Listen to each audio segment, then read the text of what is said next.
முதலில் நான் திமுக தேவலாய திரு M.K. ஸ்டாலின் அவர்களை தேர்வு செய்ததற்கு வாழ்த்துக்களை தெரிவிக்க விரும்புகிறேன்.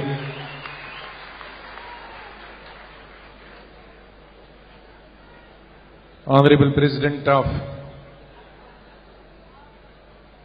newly elected President of DMK, Mr. M.K. Stalin ji, the party hierarchy and the leadership of DMK, distinguished leaders representing 14 to 15 national parties sitting on the dais, my Tamil brothers and sisters who are here for more than almost 4 hours. At the outset, I would like to congratulate Mr. Stalin ji for having been unanimously elected as the President of DMK. And I am sure that under his dynamic and youthful leadership, the DMK will be further strengthened. And this party, like Kalenjarji's time, will provide a great strength to all those political forces who have been fighting for secularism, socialism, and democracy. Ladies and gentlemen,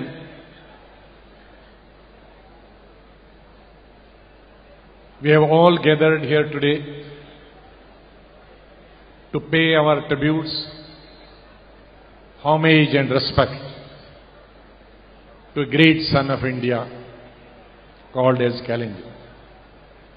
A unique person, unique in the sense so many, you may call professions, you may call leadership qualities in one person. We have been attending functions, paying tributes to national leaders, state leaders, but I never remember that we have ever come across to pay tribute to a person who has been writer, artist, politician, and a great social reformer. So today, as a matter of fact, I am going to pay tribute to 4 persons. And this 4 person is ultimately only 1 person. I am going to pay tribute to a father figure. I will start with my own person. My association with him goes back to more than 4 decades. When I was a student leader, not student leader basically, I was a youth congress leader, the national general secretary in 77, 78, 79, in charge for southern part of the country. I must thank Mr. Thangabalu, a former union minister, who was the State Youth Congress president those days while I was the General Secretary, National General Secretary. We had organized, I think it was 78, 79, a youth congress function of southern states, 2 days convention in Chennai. It was in the month of July that I came to oversee the arrangements. And Mr. Thangabalu told me, would you like to meet Karunanidhi ji? I said, but we are in two different parties. That time he was with Janata Party and we were in opposition. He said, there is no harm, I am very close to him, we can go. I said, yes, I have heard so much of him. I would love to see him. So we went to his residence. So in the first meeting it clicked. Oh, he said, you have from Kashmir. You must be feeling so hot here. Do you need something? You are having convention. You need some support. You can just imagine a person who is not associated with our political party, in a different political camp, opposite different camp. But see the humanity, see the nobility. That was, and after him till date, I think till death, he has been a fatherly figure for me. A month later, when that convention took place, the same thing I told Sanjay Gandhi, because he came to attend that function. I said, let us meet this Karunanidhi ji. He gladly said, let's go. So he treated him the same way he treated me in the first meeting. So Sanjay Gandhi was equally impressed, if not more impressed than me. And then ultimately, both of us talked to Indiraji, and that was the beginning of 1980, again joining hands together. And I am one of the most fortunate persons that since then, till his death, whenever there has been any problem, or whenever there has been any ticket distribution between Congress and DMK, and if there is any dispute between DMK and Congress party, do you know who would I go to? Not to my Congress president, but to Kallenjar ji. He used to be my judge and he used to do the justice. So I have lost a fatherly figure. That's why I would like to pay tributes to him, his memory, my association with him, and association with the family. I would also like, now here that was my personal tribute.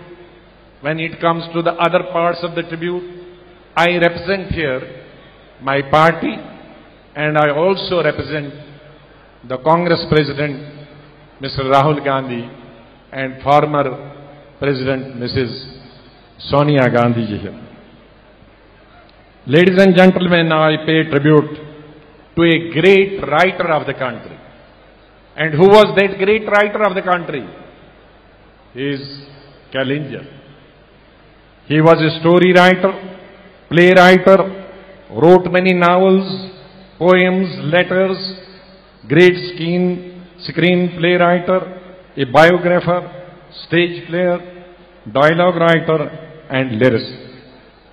At the age of 20, he worked at Jupiter Pictures as script writer. And till few days before his death, he was writing.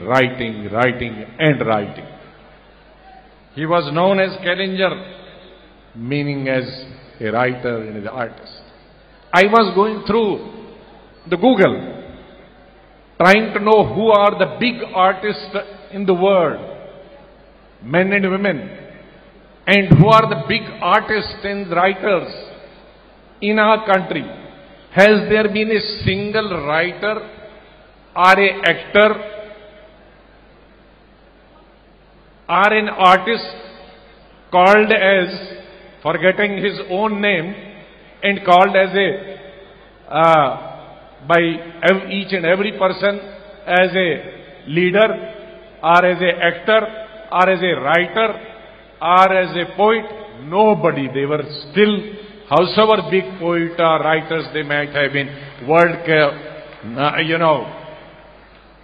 called by their own original name. But he is the only unique person in the world who has been so associated with art and culture and his writing that his name became actually as an artist and a writer, that is Kalinger. So I pay this tribute to a great writer of our country. Now I pay a tribute to a social reformer and champion of social justice. So Karunanidhi ji, besides a great writer, he was a social revolutionary, following the footsteps of legendary Deva Periyar and Anna. Modern Tamil Nadu has been shaped decisively by Kalinger. He revolted against caste-based discrimination during his school period. My friend, Secretary General of the CPM, was talking how Kalinger fought against the discrimination. So Kalinger was at the age of 14 years when he didn't like caste discrimination, when he didn't like criminal discrimination. So that was Kalinger. He nationalized public transport. He brought land reforms, including free land for cultivation, gave house-side pattas. He abolished hand-drawn rickshaw, farm slum clearance board.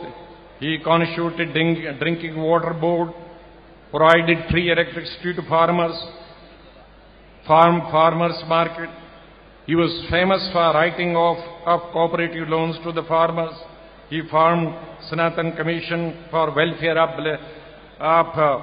backward classes, laid the foundation of social justice in Tamil Nadu.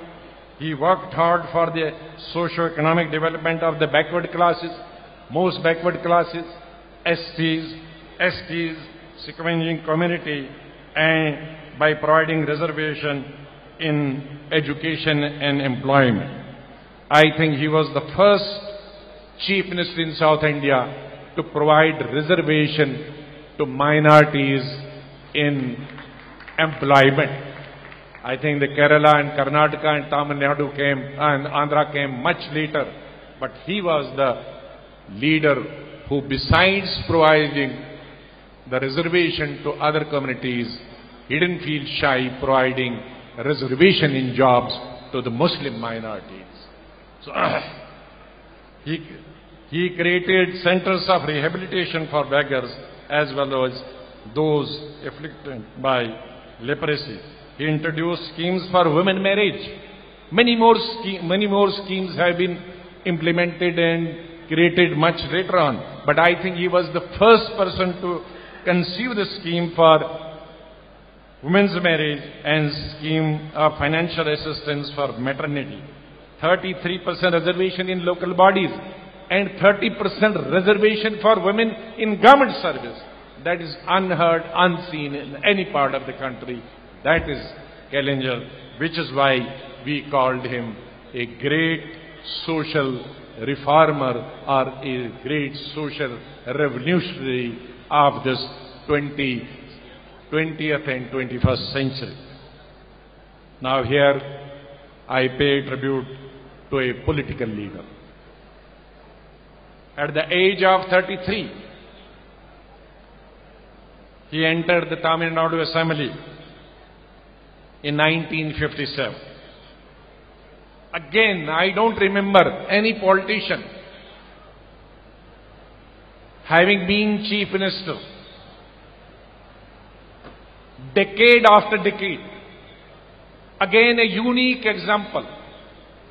Kalinger has been Chief Minister in 60s, in 70s, in 80s, in 90s, and the first 21st century. So in 5 decades in a row, he has been chief minister at least once.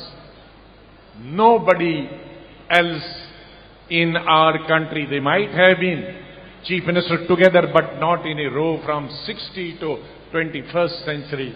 That is Kalaignar. I salute him as a political leader and for his political sagacity and the leadership he provided to the country and the people of this state. He was a long-standing leader of Dravidian movement and 10-time president of the DMK political party, and won 13 times, contested 13 times, and I think once he got elected unopposed, maybe total 14 times. Famous for simplicity and impeccable integrity. Now today you find North India, South India, somebody become minister 5 years in the state or center, having palatial houses. But I have seen Kalaignar in the same one-room small house 40 years and 40 years later also, having one of the great men of the country, having been elected so many times, having been chief minister for so many years, having the boss of such a huge political party, but he never gave up simplicity and he never gave up his honesty and integrity. Kalaignar was a national figure, a personality who had great impact on national policies as well. Yes, he supported. One of my friends from the national ruling party said here that he supported BJP. Yes, he supported both Congress and BJP governments at the center. But he never compromised on the basic principles and ideology. That's most important. In politics, we political parties may support sometime. Naturally, if one political party is not able to muster the support or fails to muster the support, sometimes under compulsion, we have to support a political party whom we may not like to support. But after having supported that political party, the question is whether you give up your ideology or not. Here, so many political leaders have been associated with different political parties, but in the lust of power, they have given up their integrity and ideology and principles. But Kalaignar ji, having been part of the NDA government, did not give up the ideology and his principles. That was, I personally think his support to BJP was more because of the personal relationship which most of us had with Atal Bihari Vajpayee, and it was nothing more than the personal relationship between two leaders, and it was not a support to BJP, it was a support to Atal Bihari Vajpayee. Kalaignar ji had a unique relationship with Indira Gandhi, and much has been written about it. But he was like a father figure to Sonia Gandhi ji also, and I have seen how more than 10 years Sonia ji looked up to him for advice and guidance on many national and state issues. Both Kalaignar ji and Sonia ji enjoyed his special rapport, and Kalaignar ji played a crucial role in the formation of UPA government in May 2004, including in calling the alliance of UPA. Kalaignar ji was a tireless champion of the rights of the states. He believed firmly in the unity of India, but he also believed that genuine autonomy to state will actually strengthen our country's unity and the bonds of nationhood. He constituted Rajmannar Commission to protect the philosophy of federalism, which is one of the basic features of the Constitution of India, and proclaimed first to call the state autonomy.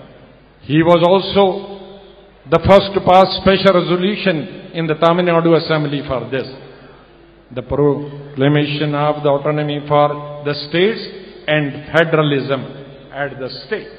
So he was a true democrat. He was a true democrat. Had he not been true democrat, he would have not opposed emergency. He would have not opposed emergency. But in 1975, and he passed a resolution in the Assembly also against the democracy. But what is happening today? The urgency might have been bad,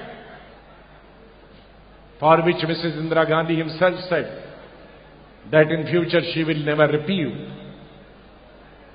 If emergency was bad, today's government at the national level is the worst.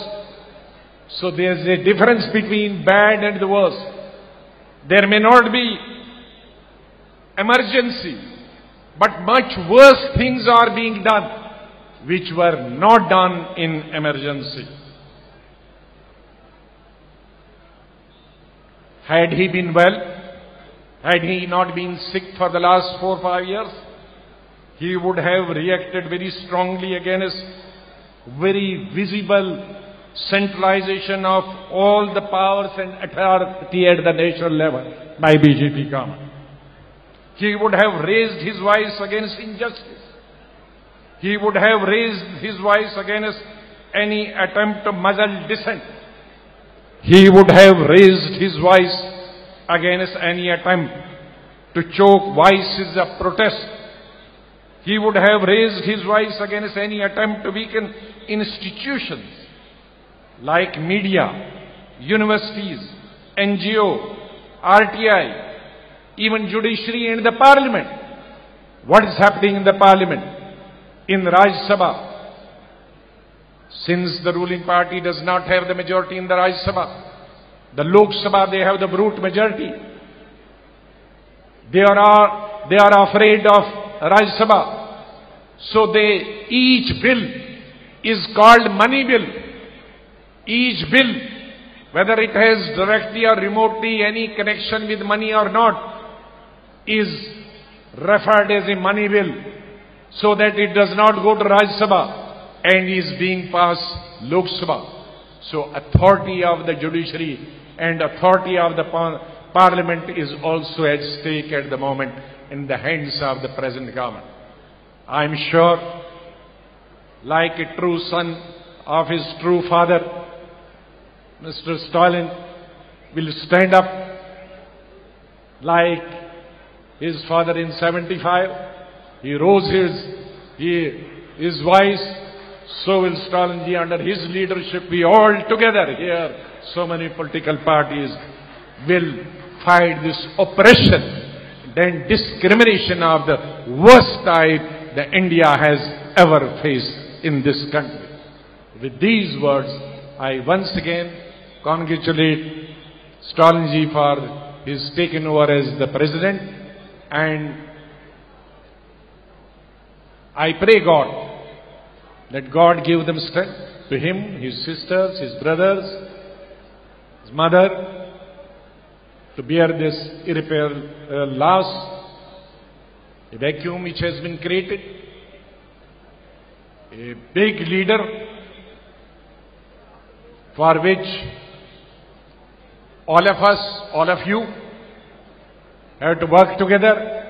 I would like to assure the newly elected president our full support, Congress party's full support, and I think all other political parties have extended their support. Had they not extended their support, they would have not been here in this good number for 4 or 5 hours. And with these words, I once again pay a tribute and remember and pay my homage to great son of India, Kalenjir ji. Thank you very much. இது போன்ற செய்திகளை உடனுக்குடன் தெரிந்து கொள்ள எங்களது YouTube சேனலை subscribe செய்யுங்கள்.